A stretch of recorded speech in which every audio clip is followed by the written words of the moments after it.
Hey everyone! So Avery and I are here with her belated 21-month update. As most of you know that follow me on Instagram, I was not able to film nor upload her 21-month update because we were in the hospital, huh? Yes, we were. She has so many new toys on my desk. I brought the book that she got in the hospital, but there's like brushes, camera battery, lens cap, all sorts of new toys. All sorts of new toys. So we are here with Avery's 21-month update. This is going to be a long update because not only am I just going to quickly update you on the things that are new this month, but we're going to talk about her sickness and what happened and how we ended up in the hospital and everything like that. So, the basic 21-month update. Let's not use the beauty blender. You can touch anything but the beauty blender, okay? Okay. So, Avery's really tall. We did end up going to the doctor a few times this past month just because she's been sick. She's so sweet right now, you guys. Like, I just want to cuddle her butt. If you guys follow me on Snapchat today, I don't know when I'm uploading this, but today is Wednesday. She's like been cuddling me all day. It's very sweet. Anyway, so we went to the doctor, but we only did the weight. We didn't do a height check, but I just know Avery is really tall. She has really long legs. She's super tall. Every time we go anywhere, everyone's like, oh, she's like 3, and I'm like, no, we're not even 2 yet because she's just so tall. But she does weigh anywhere from 26 to 27 pounds. Her weight has fluctuated a bit this month because she's been sick and hasn't been eating. But she's eating now, so we're hoping we get back up to that 27-pound mark that we were at. Still in size 4 diapers. We've been in size 4 for a very long time now. And I see us moving up soon because they are kind of getting a little bit snugger, but so far so good with the size 4. We are also size 2T clothes because y'all big girl. I'm a big girl. Show them how big you are. She's in PJs because it is almost bedtime. I had to pull her. We finished dinner. I had to pull her away from her night routine to film this quickly, but she's being so sweet today, you guys. Like, so cuddly. You want that? Mommy has to throw that away. You can hold it. Same sleep schedule as usual. She's always, for the past few months, been on a she has my old foundation, been on a very good sleep schedule. She sleeps about 12 hours a night through the night. Yes, sweetie, and then takes like a 2-hour nap during the day, which has been pretty consistent and really nice, and also been really consistent with her daycare schedule, which we love her daycare schedule. We wake up about 6 every morning. We go to daycare. We get there around 7. You eat breakfast there. She eats breakfast there. She has lunch at around 11. They go down for a nap at 12, wake up at around 2, and we eat dinner then as soon as we get off of work and get her home. And we usually pick her up around 4. So daycare has been good. She's been in for a month now, and although she has been sick, we still love her daycare very much. They still love her, and she's just, I don't know, I just feel like she kind of blended in really well very quickly. I always hate when you play with my brushes because I can never find them afterwards. But she's done really good in daycare, and her teacher is amazing. I love her teacher so much. She's so good with Avery. Avery's also brought home a lot of arts and crafts projects, which I should have brought some. They're like all on our fridge. They're so cute, just like little scribbles, you know, like stuff that people would be like, but it's just so cute. It's like the sweetest thing to see, like a little picture from Avery coloring and playing. I'm not sure if I mentioned this in her last update, but let's keep that closed. Her daycare does send pictures, and they also have like a webcam, so I'm able to watch her all day. I kind of stopped watching her after the first week because we get the pictures and the updates, but some of the pictures we get are just so cute. Her sitting with her friends, her playing, her coloring, very sweet. Eating, she still eats everything. We haven't had any issues with anything other than corn. Yeah, honey.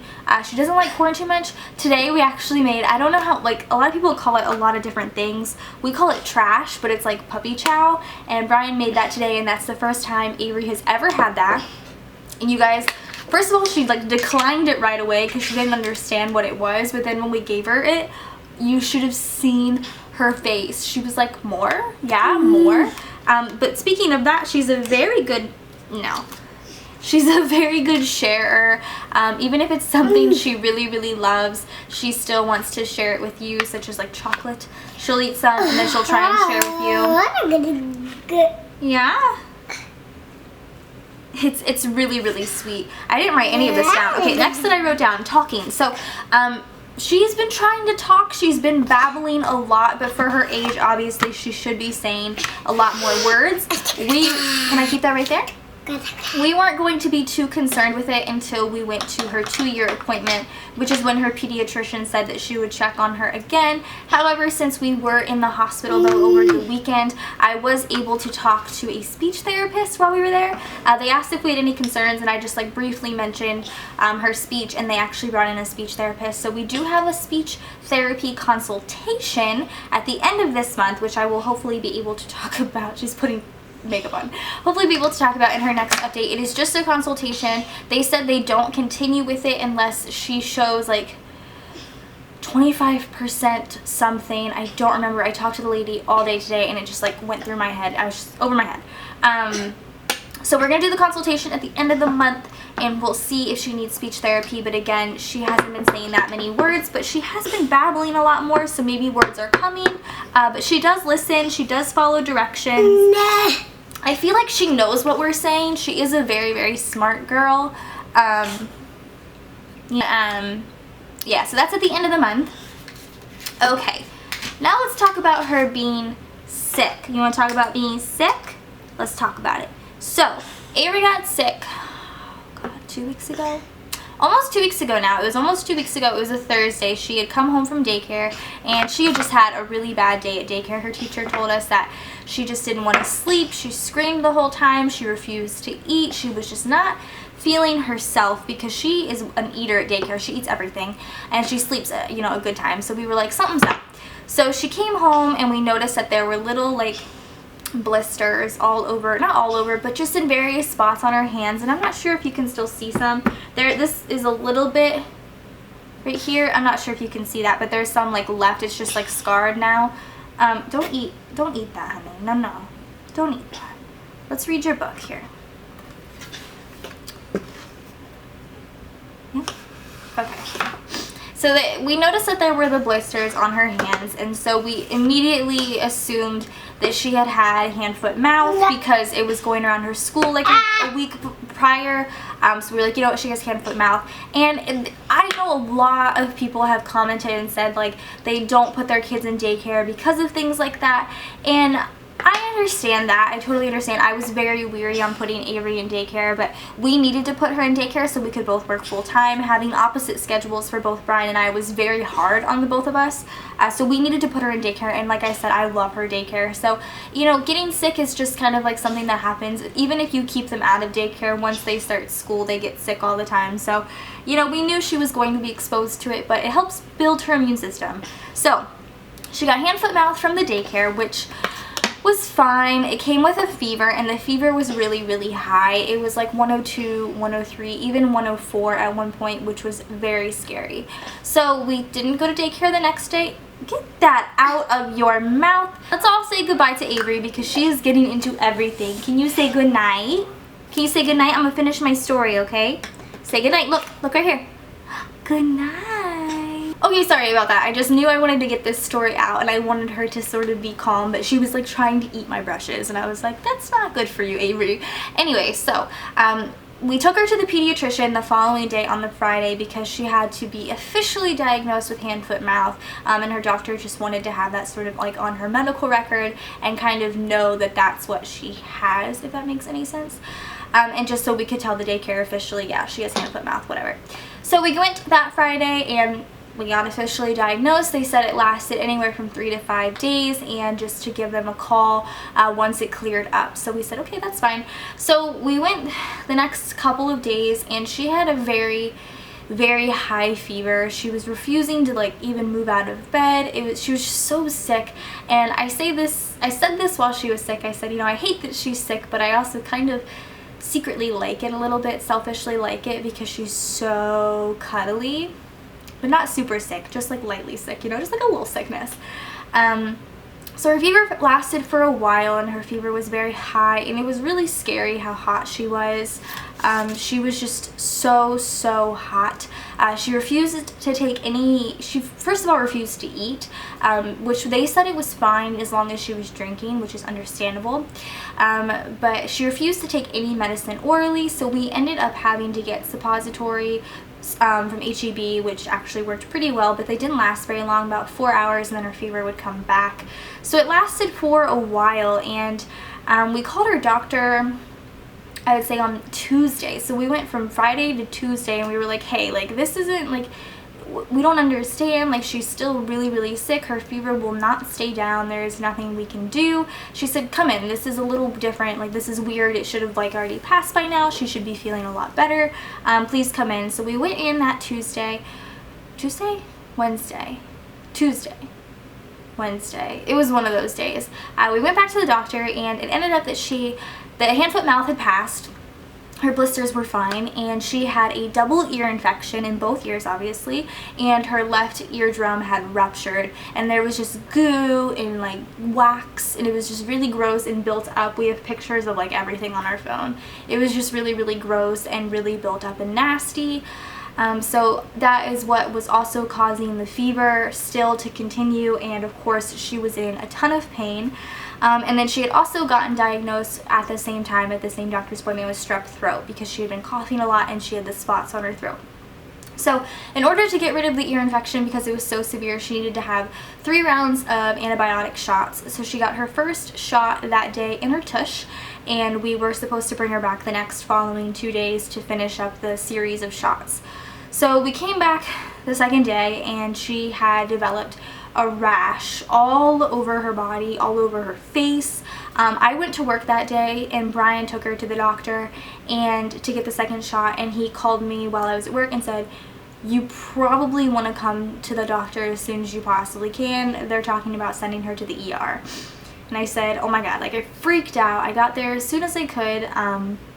And yeah, her rash was very scary. I had not seen it that morning when I left for work, so coming into the doctor's office and hearing her cry and seeing it all over her body was very scary.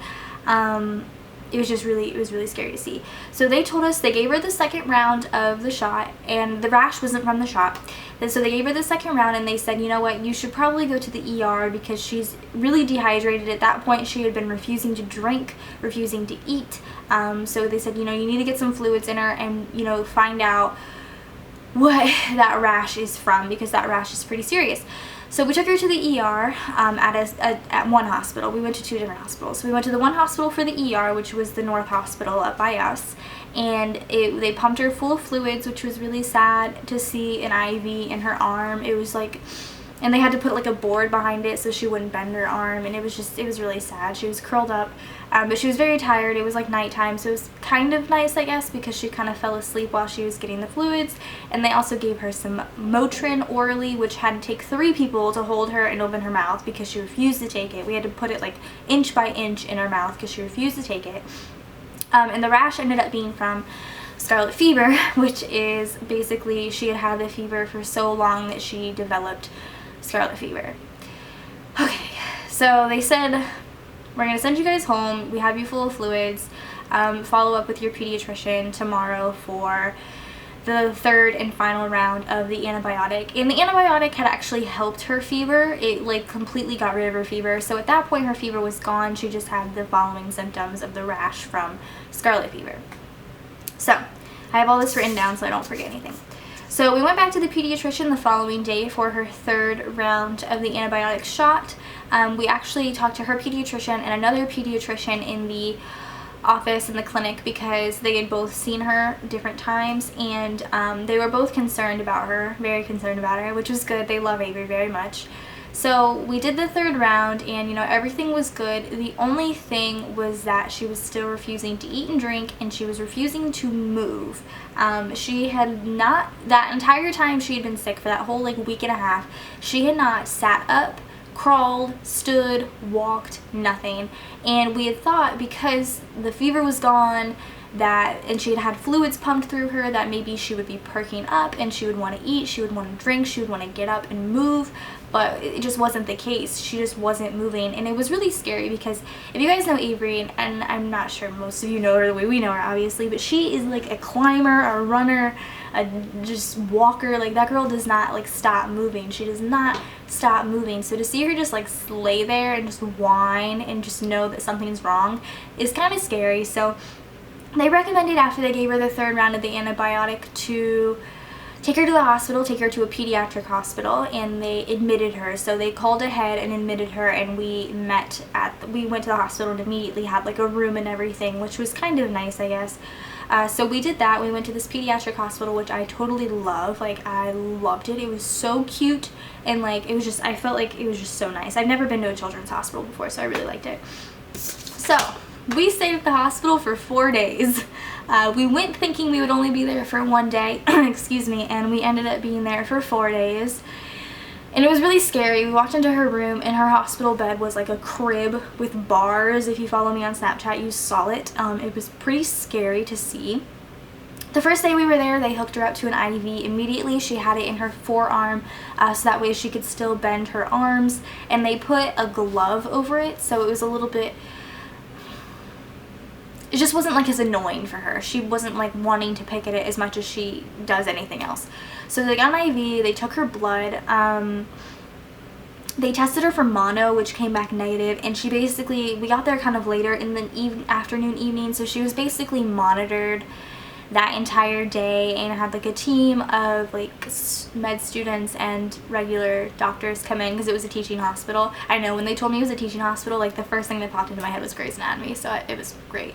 But yeah, so they came in and they monitored her that day. We ended up staying the night, like I said, which I actually got used to it though after a while, and I didn't mind it too much. The second day we ended up meeting with the pediatric neurosurgeon because they figured it would be, or they didn't figure, but they had thought it would be a neurological problem as to why she wasn't moving her legs or walking. So we met with the neurosurgery, I feel like I'm saying all this wrong, the neurosurgery team. There was 3 of them, and they were really nice, really great people. Like, there was all the doctors there. Like, I cannot say enough praises about this hospital. Like, all the doctors, all the nurses, the entire hospital itself, I was overall completely pleased with. Like, they were all so attentive, so understanding, so like loving towards Avery. And yeah, it was a teaching hospital, so there was like a ton of med students the whole time. Like, you know, if you've ever seen Grey's Anatomy, there's like 6 people in a room, 6 doctors in a room at a time. That's like really how it was, and they all like would crowd around her and be like, "Hi, Avery." It was very sweet, and I really enjoyed it. But we met with the neurosurgery team, and they wanted to get an MRI and a lumbar puncture or spinal tap, which was really scary, and they were going to sedate her for it, and I was horrified. I cried pretty much the entire day. So what they did sedate her. We went to the room, and they gave her some sort of like medicine to kind of help with separation, and they said it kind of makes kids like giggle and stuff, and it kind of helped me a little bit as well, because as they were like pushing her away to get the MRI and the spinal tap, she was like blowing bubbles and like smiling, and that was, like I said, to help with separation. So that took about 2.5 hours. They gave us like a pager, which was so strange, to page us to come down and get our kid. I felt like that was so weird. So they paged us after about 2.5 hours. I was ready to get her after the first hour. I was like, all right, let's go get her.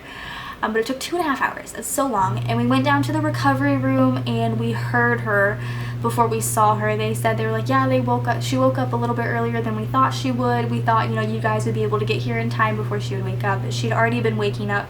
And I don't know if you guys have ever heard anybody come off of like being put under, but like it's like groggy, and she sounded like a baby dinosaur. She was like, "Rah!" It was so cute, the little sound she made. I was so happy to see her. She was so tired though. Her eyes were like droopy. One of her eyes was really red, which concerned me at first, but they said that they taped her eyes shut. I was like, okay. They also gave her this little band. I saved everything. I'm such a mom. Oh my god, they gave her this little band. She's a fall risk. Isn't that the cutest thing? I was like, oh, so precious. So like I said, they did the MRI and the spinal tap, and they did it so late at night. It was like 6:30 when we took her down, that by the time we got her back upstairs, she just wanted to go to bed because she didn't get good sleep. So we went to sleep. She slept through the night, and yeah, that was the second day. So the third day, we got her results first thing in the morning. The doctors came in and explained that everything was normal. MRI, spinal tap, everything was normal, which was good. It was a relief because they basically wanted to rule out any like scary stuff, like very scary things. So that was ruled out, and she was basically just monitored all the third day. And we took her around the hospital that day because we didn't want to just sit in the room. So we went to like the garden that they had, we went down to the cafeteria, we went to like their library resource room, we played. We just wanted to get her like up and feeling better in hopes that she would be comfortable and want to maybe start moving. And then the resource room, like I said, it was a pediatric hospital, so they like, you could check in and out toys, and we checked out a couple of toys that we thought could kind of encourage her to move. So she did. By the end of the night, she was able to sit up on her own, which was awesome to see. Just her sitting up and holding herself up was very, very good, because if you guys would have seen her before, it was like a sad sight. She could not sit up. She was like cuddling us. Andrea and Nick came to visit a few times, which was awesome, and she like, Andrea held her, and Avery just like instantly just curled in because she couldn't hold herself up. But by the end of the third night, she could hold herself up, and we were definitely at that point seeing the end of the road. We were very happy. And then the fourth and final day we were there was our discharge day, which I was so excited about. The neurosurgery team came back in and talked to us, and basically she was diagnosed, I have the exact thing right here, with acute cerebellar ataxia. Hopefully I'm saying that correctly. And the way that it was described to me was that while she was sick, when she had that really high fever, her white blood cells attacked her cerebellum, which basically caused her to have sort of like an issue with her trunk and her legs being able to move and to walk, and causing like a general overall weakness in her body. And they said it would take a little bit for her to be able to kind of fully be able to walk again, which we have been noticing, but it would wear off in time, and there was nothing really that they could do about it. But she does have a follow-up, whoa, there's a gnat in here, with both her pediatrician actually this Friday, and we have to do a follow-up with neurosurgery. They have a clinic that we have to follow up with here in Austin next week, so she does have a follow-up with them as well. So that's why we were in the hospital. It was very scary. She still can't walk unassisted yet. She still has to be assisted to walk. She still has to be able to push something, which is so sad. Like, it's so heartbreaking, but she's getting there. She's been working, and you can tell when she stands, like, her legs shake because she's so weak. She has to build back up her strength again. But yeah, so that was the hospital story. That's why we went. This was 100% not the daycare's fault. Hand, foot, mouth was the daycare's fault, but that's not, at least for Avery, it didn't spread anywhere other than our hands, so it wasn't as scary as the reason we were in the hospital, which was pretty horrifying. And the fever for 7 days, like, that was so scary. And so many people were like brushing us off about the fever too, and I was like, I feel like this is very serious, guys.